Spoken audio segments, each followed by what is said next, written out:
Picture it. You're on your way home from a long day of work and you just want to rest your head on the bus window to, take a little nap. But suddenly, a strange voice pops into your head. Are you Take a look. Get SkyGo for your mobile. Best entertainment and live sport. When you want it, where you want it. It's called the Talking Window, and it's the latest advertising gimmick from Europe. But don't be fooled.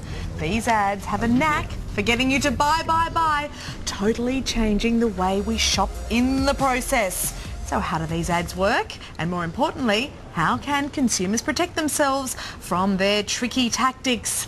Very irritating if you ask me. Here to answer that is Seamus Byrne, editor of CNET, and advertising guru Matthew Bywater. Thanks so much to both of you for coming in. Just tell us a little bit more about how these ads work, and it just looks to me like they're really irritating. Yeah, well, so you kind of know if you've ever rested your head against a glass window on a bus or something like that, that you could, it just sort of vibrates slightly, and basically that vibration can be transformed into a sound system so that it actually, as you rest against it, you actually start hearing something. It's called a bone conduction technology, and there's already starting to be headphones and things that are based on the same technology, so you could go like swimming, for instance, and not have things plugged into your ears. But in this case, it's about, in that moment where you think, I'm just going to chill out on the window, suddenly, instead you're actually listening to something. The quick way to kill it would be to, use your jumper. Stick your jumper up against the window and you'll actually get away with it. Matthew, how's the client going to know that their ad is being, acknowledged?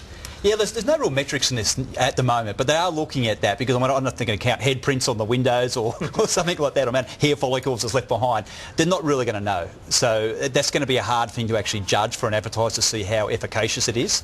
So. Is it even ethical to do this? I mean, to me, it sounds irritating. It sounds like that's the one place, the one moment that people might get to rest their heads, perhaps a little bit of saliva left on the window because that always happens on a bus and it's funny. And now this, is it ethical? Well, I think the saliva thing just cured that. That's the last time I learned on a window. So, is it ethical? This is another grey area, and as in any new technology, we'll wait and see. I think the good thing is you can take your head off straight away and sort of negate that. So, but there is no, something new comes out, we've just got to try it and test it and see what public opinion is. Yeah, all right. Well, on new technology, what is coming out? We've just seen this. What's next? One that's actually currently available, facial recognition. And now this is a controversial one. This is where you can walk up to an advertiser, be a billboard or an advertising board, say in a bar or somewhere, and it'll pick up age, gender, your mood, if you're happy, if you're sad, and the advertisements will change. So they'll look at, you might walk up and they'll show you a Smirnoff ad, Monique walks up and it'll change for Cosmopolitan or something like that. So that's clever. It actually becomes more personalised, interactive. The danger is, and what everyone's scared about is, who's collecting that information?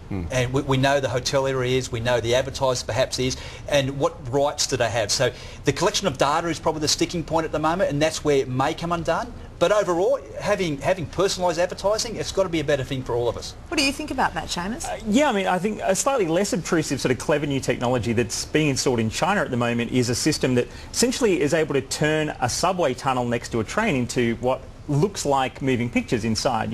And again, it's something where it's kind of clever, it makes you kind of look towards it, you check it out, you think that's kind of interesting. And it's literally just a clever set of LED panels that sort of run through, but just that whole sort of momentum of the train actually turns it into pictures. And it's something, again, I think it's catchier and it catches your eye rather than annoys you. And I think that's that delicate balance of, do you feel like you can opt out, and do you feel like it's actually engaging you rather than annoying and disturbing you? Is there any way to avoid these?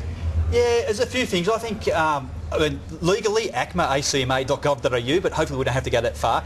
The main thing is we're all socially connected, and I love the hashtag on everything. So if something really annoys you, something really peeves you off, hashtag it, tell all your friends.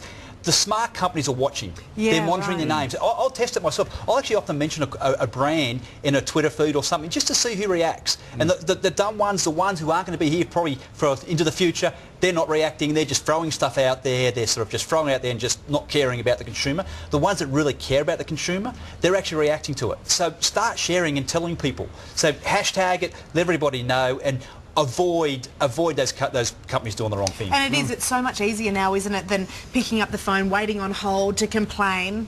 Yeah, you know, exactly. most people can do it I mean, themselves. they're tracking sentiment is the big word that they use for it, and they'll all have an agency that's actually looking at what the reaction is to any campaign, and in this sense, literally just saying negative things on Twitter, they will know just through a big gathering of that info. Nice All one. right. The crazy ad world, isn't it?